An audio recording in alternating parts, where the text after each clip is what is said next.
이 시대 최고의 복음주의 작가 중 하나인 필립 얀시는 그의 책 놀라운 하나님의 은혜에서 이렇게 말합니다. 은혜는 우주의 그 무엇보다도 놀랍고 아리송하고 강력한 힘이요, 왜곡과 폭력으로 얼룩진 이 행성의 유일한 소망이다. 은혜는 이 행성의 유일한 소망이다. 은혜에 대한 통찰력 있는 탁월한 진술이 아닐 수 없습니다. 러시아의 유명한 작가 도스토옙스키의 작품 중 죄와 벌이라고 하는 소설이 있습니다. 한 인간의 죄와 그에 따른 벌을 책 제목에 직관적으로 드러낸 소설입니다. 아울러 죄에 뒤따르는 근원적 의미를 보여주는 소설이기도 합니다. 사실 죄를 지으면 벌을 받는 것, 우리는 이것을 당연지사로 여깁니다. 그리고 이것은 율법의 원리이기도 합니다. 한 번은 교회에서 회의를 하는데 어떤 청년이 벌떡 일어나더니 목사님에게 말합니다. 목사님, 법대로 합시다. 우리는 법대로 하는 것을 좋아하지요. 그때 목사님이 대답합니다.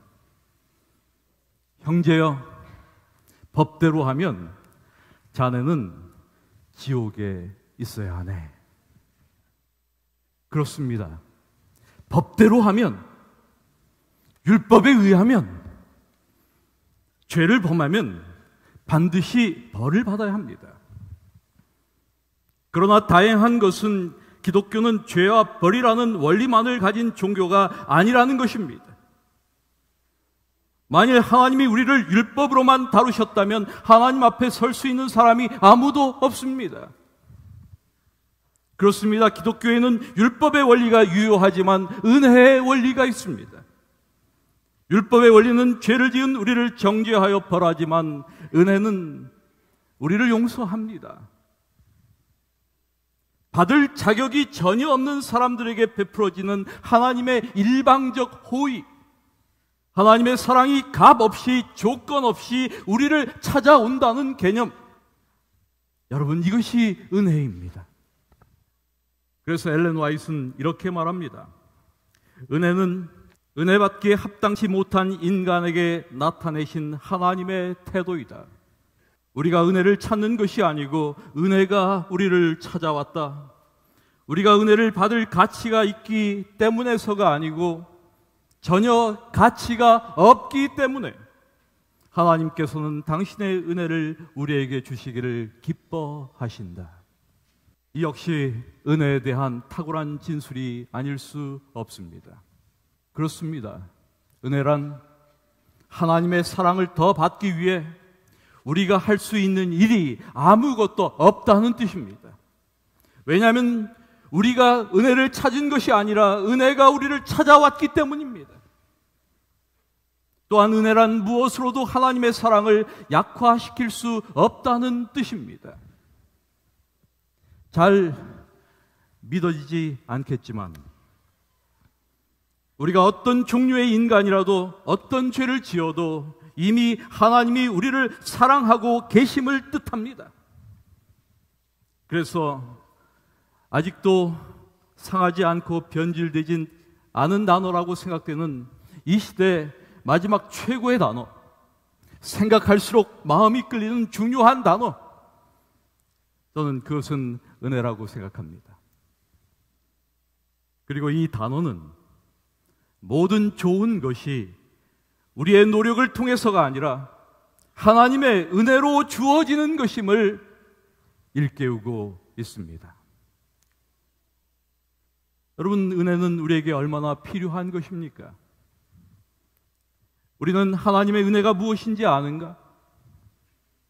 우리는 은혜를 누리며 살고 있는가? 은혜를 누린다는 것은 무엇일까?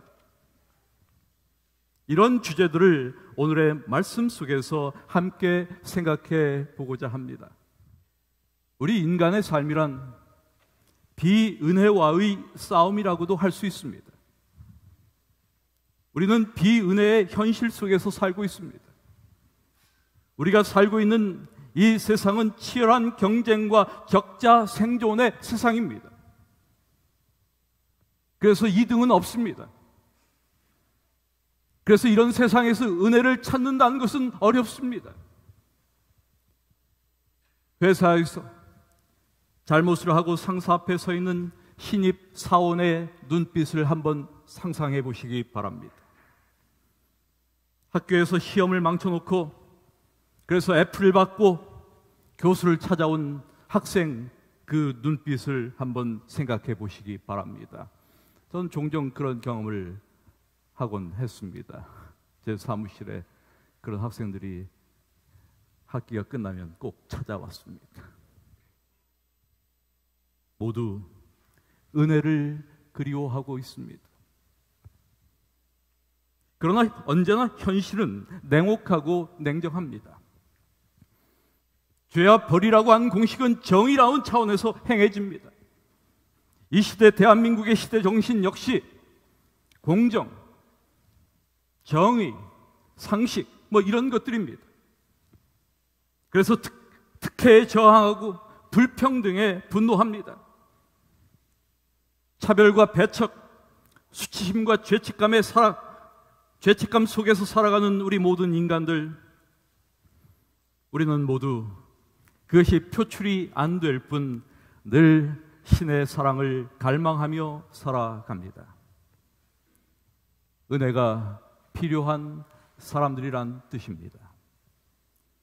그래서 인정해주고 품어주시고 용서해주시는 그런 하나님, 그런 사람, 그런 장소를 그리워하는 것입니다. 나를 좋아해주고 나를 이해해주고 내 편이 되어줄 그런 친구, 그런 동료, 그런 이웃 형제, 자매와 그런 아내와 남편을 그리워하지만, 그러나 사회건 가정이건 비은혜로 충만한 세상입니다. 세상은 은혜에 굶주려 있습니다.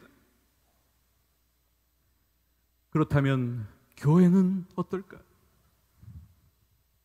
여러분, 교회를 생각할 때 떠오르는 이미지는 무엇입니까? 이곳은 은혜가 충만한 곳일까?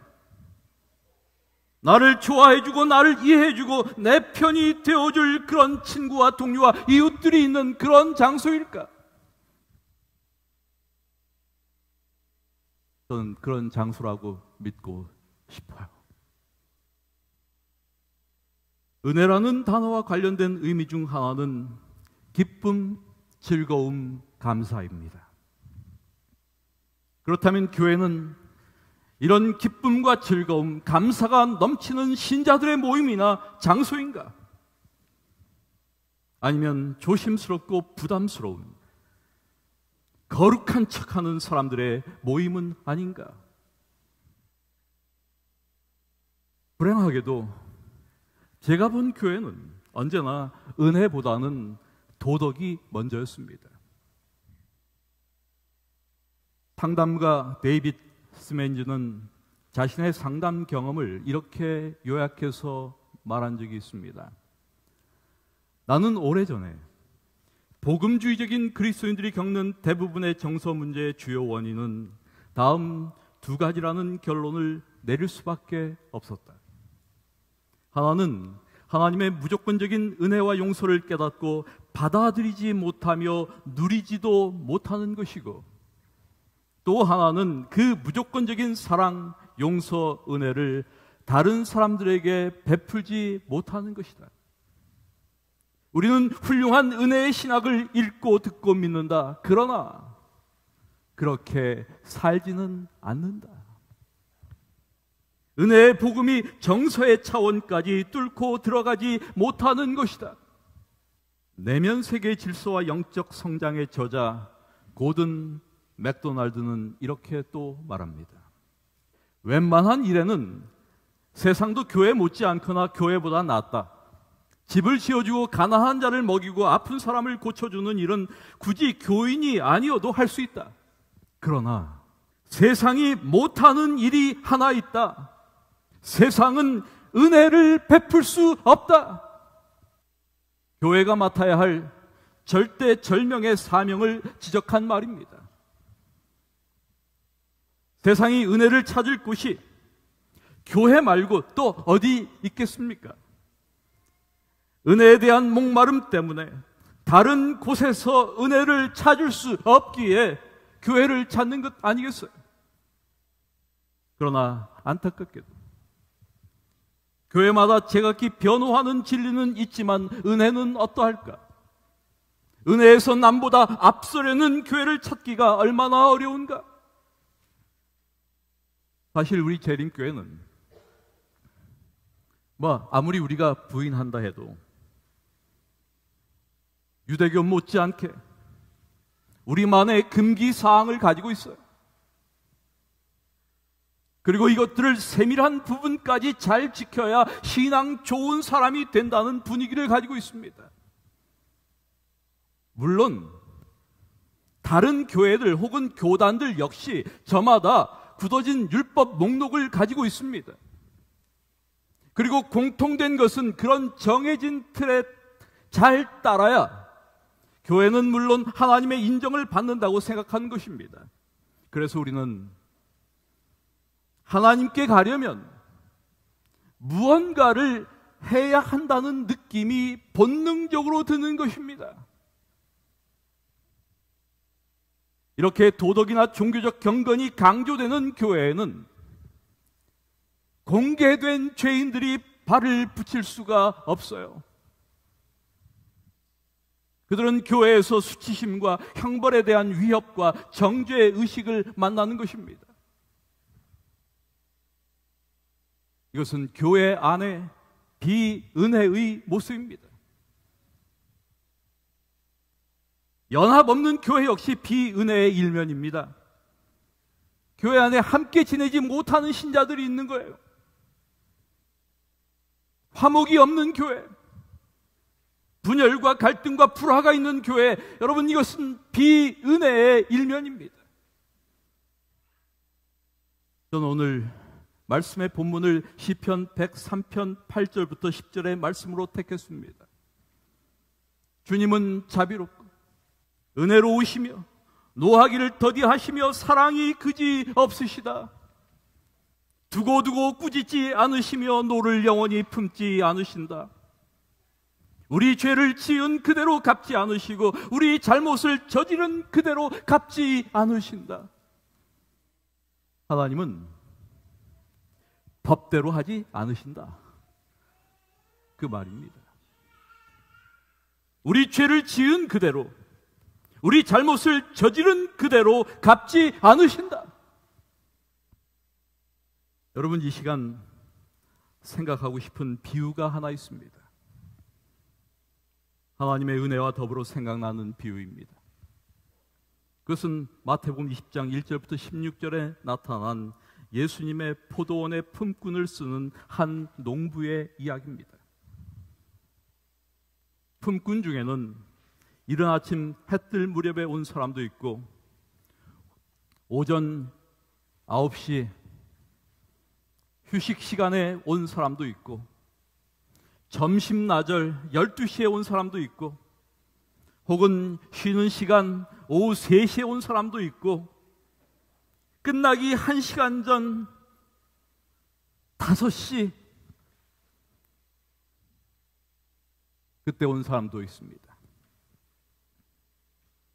이들에게 일당을 지급할 때까지는 다들 아무 문제가 없었습니다. 그러나 이 떼약볕 아래 12시간 꼬박 일한 사람들은 1시간도 채 안 된 사람들의 일당이 자기들과 같다는 사실을 알게 됩니다. 주인의 처사는 노동자 동기부여나 공정보수의 원리와는 거리가 먼 것이었습니다. 이것은 한마디로 말이 안 되는 방식입니다.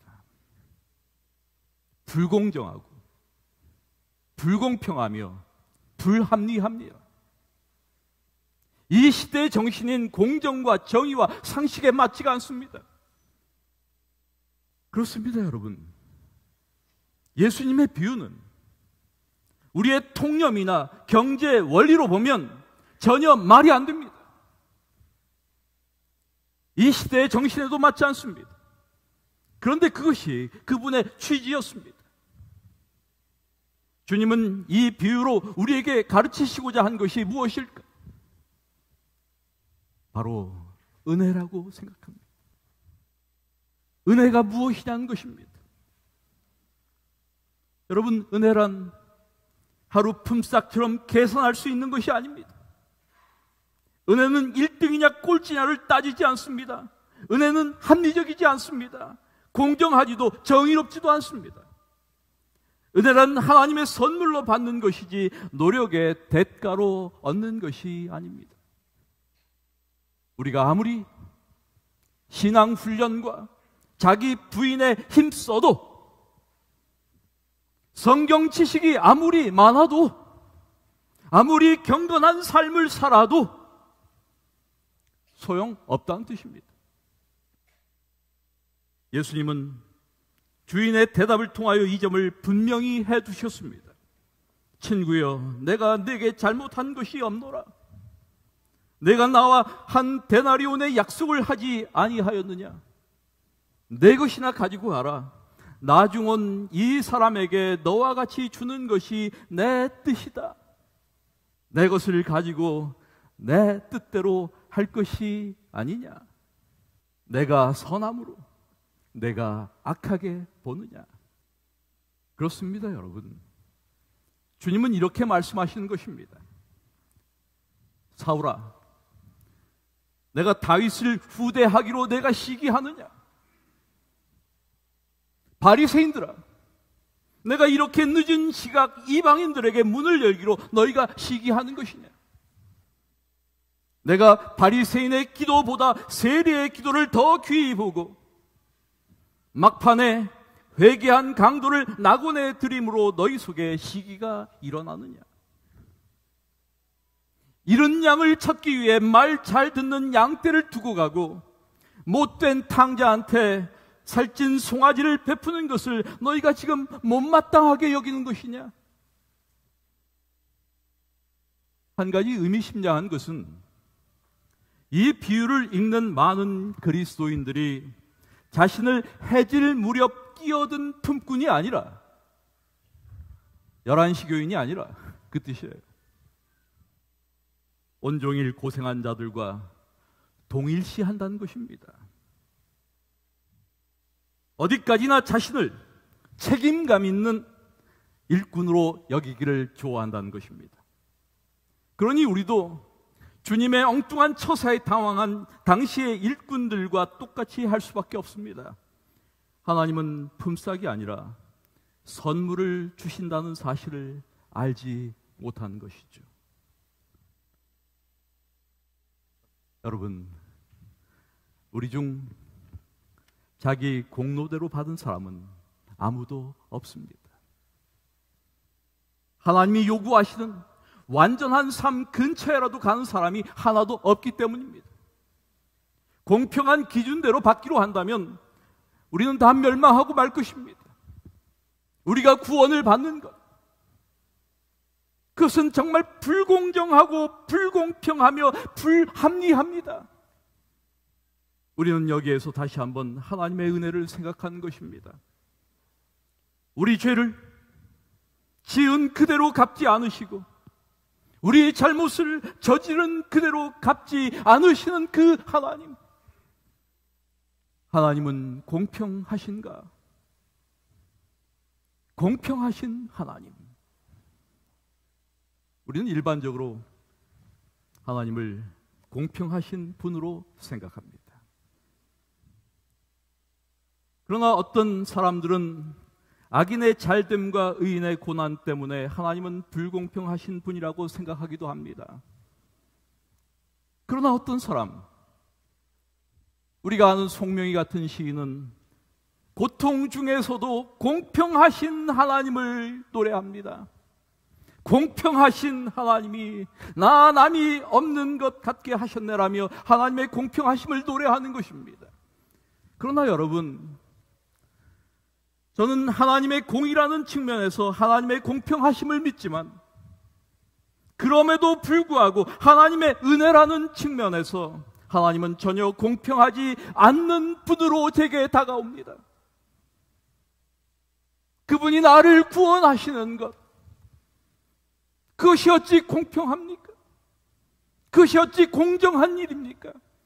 그것이 어찌 합리적인 일입니까? 나 같은 죄인을 구원하시는 그 하나님의 그 사랑, 우리가 어찌 그것을 공평한 하나님의 처사라고 말할 수 있습니까? 하나님께서 저와 여러분을 구원하시는 것이 어찌 공평한 처사라고 할 수 있겠느냐는 말입니다. 우리의 구원은 그분의 전혀 공평하시지 않은 그런 처사가 아닌가.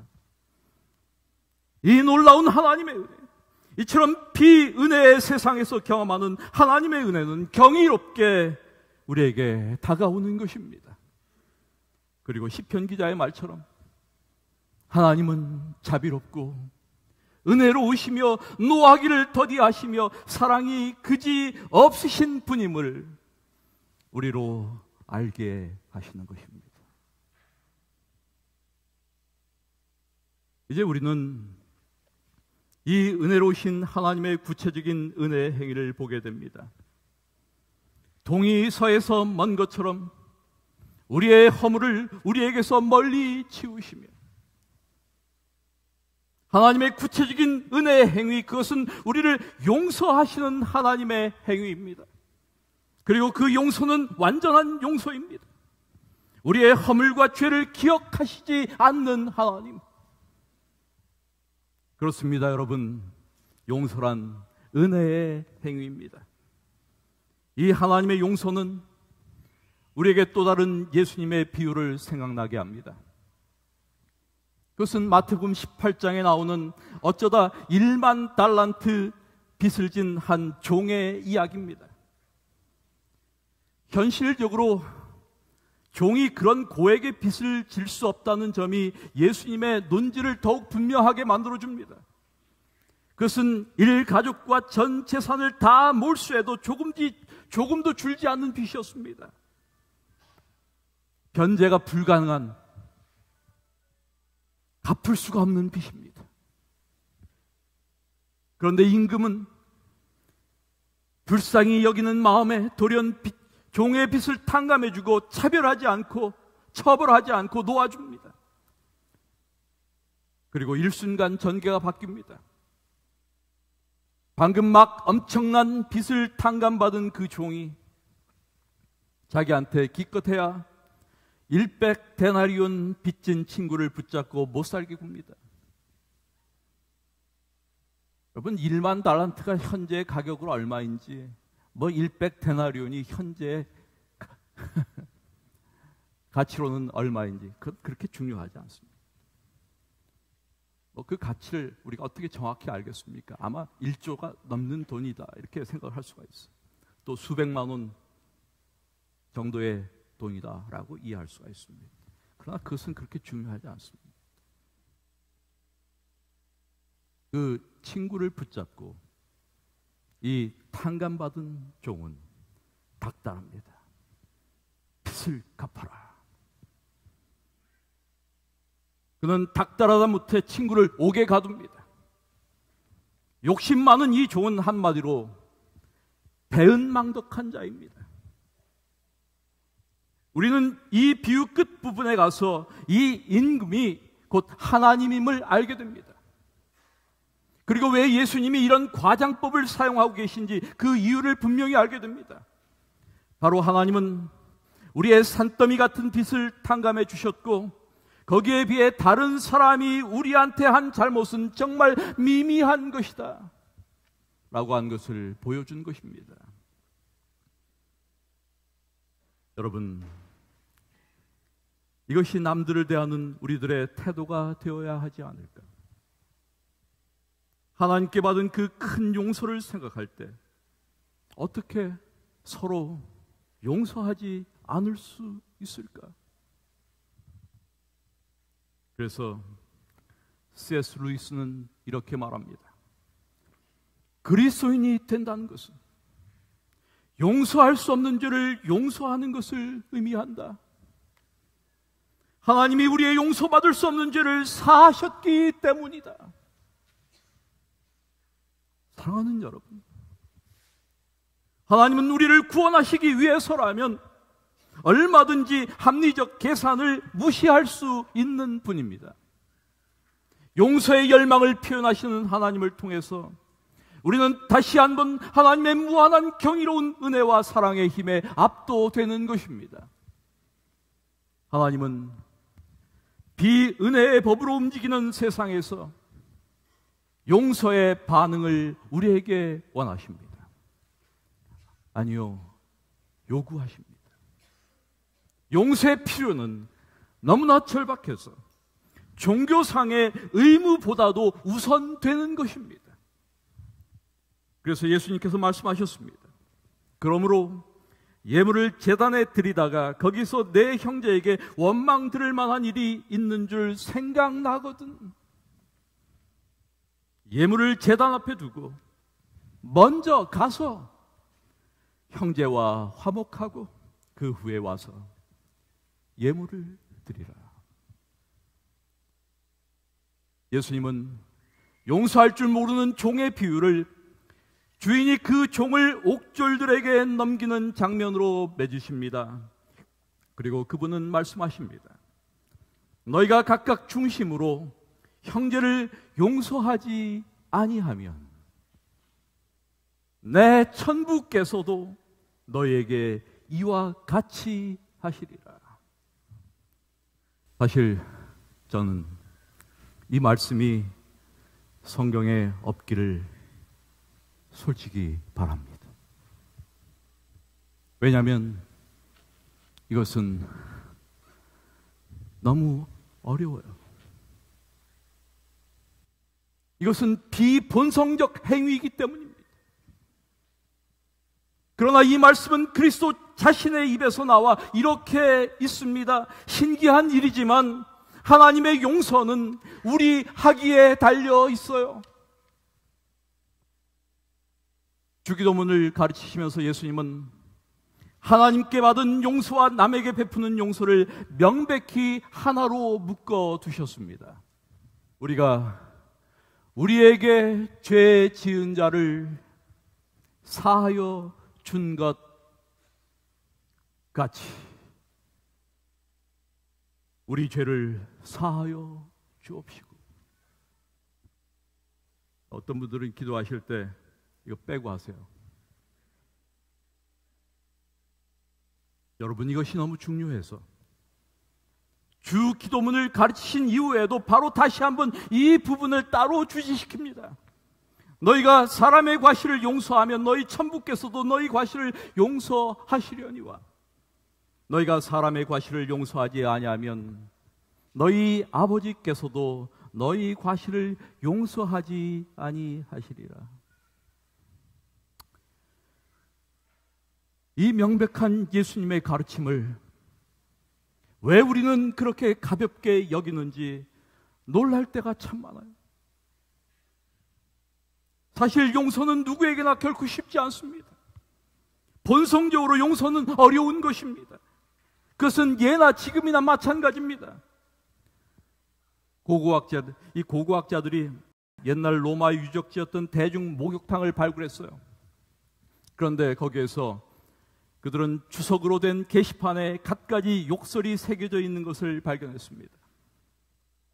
그 안에 그 욕설이 새겨져 있는 그 내용이 이런 것들이에요. 당시 목욕탕을 이용한 사람들은 목욕탕의 신에게 일종의 저주의 기도를 드렸어요. 자신의 동전 6개를 훔친 자에게 피해 복수를 내려달라고 여신에게 빈 사람도 있었습니다. 그리고 이런 글귀도 있었습니다. 도시메데스가 장갑을 잃어버렸나이다. 그 장갑을 훔쳐간 자에게 신께서 지정하시는 성전에서 눈이 멀고 미치게 해 주십시오. 미국 작가 어마 본베크는 한때 이렇게 기도했다고 합니다. 주님, 저를 날씬하게 하실 수 없거든 제 친구들을 다 뚱뚱하게 해주세요. 여러분, 이것이 인간의 본성입니다. 그래서 우리는 때로 용서의 문을 걸어 잠근 채 보복의 가슴앓이로 뒷걸음질 칠 때가 너무 많아요. 또한 용서가 불공평한 것임을 인정합니다. 그러나 공의로우신 하나님이 불공평하게 처리하신 우리의 문제 앞에서 결국 용서란 믿음의 행위라는 사실을 이해하는 것이죠. 사랑하는 여러분, 우리는 하나님의 사죄의 은총을 받은 사람들입니다.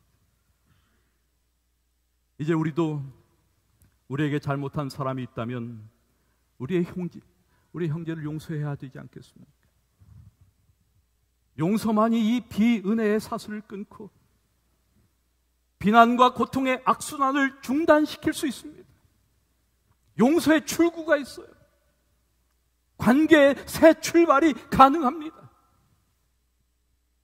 200년 전 나온 찬미이지만 지금도 수많은 사람들이 사랑하는 찬미 Amazing Grace. 이 찬미의 작사자 존 뉴턴은 회심 이전 그는 포악한 노예 상인이었습니다. 그가 예수를 믿고 구원받은 후 나 같은 죄인 살리신 그 은혜에 놀라워 잃었던 생명 찾았고 광명을 찾았다. 이렇게 간증합니다. 회심 후 노예 상인에서 목사가 된 후 그는 40년 동안 주님의 일을 했습니다. 그는 일생 동안 구원받고 용서받은 것을 잊지 않으려고 내가 너를 보배롭고 존귀 여기고 너를 사랑하였노라 라고 하는 이사야 43장 4절의 말씀을 늘 의지했습니다. 그는 82세에 숨을 거두면서 유명한 말을 남겼습니다. 내가 천국에 가면 아마 3번 놀랄 것이다. 처음엔 하나님 나라에 오리라고 전혀 기대하지 않았던 사람들이 와 있는 것을 보고 놀랄 것이다. 두 번째는 하나님 나라에 가면 반드시 만나리라 기대했던 사람이 안 보이는 것을 보고 놀랄 것이다. 세 번째는 노예 상인이었던 내가 그 자리에 와 있다는 것을 보고 놀랄 것이다. 그렇습니다, 여러분. 우리는 천국에서 나 같은 죄인이 천국에 온 것을 보고 놀라게 될 것입니다. 저는 그렇게 놀라고 싶습니다. 오늘 설교를 준비하면서 지난날에 제 자신의 지나온 삶을 잠시 생각해 보았습니다. 그리고 오늘 제가 하나님의 면전에 있는 이것이 하나님의 은혜임을 깊이 인식합니다. 모자라고 결함투성이인 내 자신의 내면을 들여다보면서 낙담, 원망, 회의, 절망, 고통, 수치, 죄책, 분노에서 은혜로 구원하신 하나님을 찬양합니다. 내가 지금까지 지내온 것이 주님의 은혜임을, 내가 하나님의 자녀가 된 것도 주님의 은혜임을, 내가 이 자리에 서 있는 것 역시 주님의 은혜임을 고백하지 않을 수 없습니다. 만일 어떤 사람이 하나님의 모습을 알 수 있는 성경 구절을 한 구절만 알려달라고 부탁한다면 저는 이 구절을 제시해주고 싶습니다. 여호와는 자비롭고 은혜로우시며 화를 참으시고 사랑이 넘치는 분이십니다. 사랑하는 여러분, 하나님의 은혜 아니면 우리는 결코 설 수 없습니다. 그분의 은혜 아니면 우리는 아무것도 아닙니다. 우리의 비밀은 하나님이 필요하다는 것입니다. 우리는 혼자 살아갈 수 없습니다. 우리 힘으로는 남에게 줄 수 없습니다. 하나님이 도우셔야 합니다. 우리는 친절하게 굴 능력이 없습니다. 하나님이 도우셔야 합니다. 우리 힘으로는 사랑할 수 없습니다. 하나님이 도우셔야 합니다. 우리가 진토임을 알고 계시는 하나님께서 우리에게 하나님의 은혜에서 비롯되는 이 용서의 능력을 베풀어 주시기를 기도드립니다. 오직 하나님의 은혜로 살아가십시다. 말씀을 마칩니다.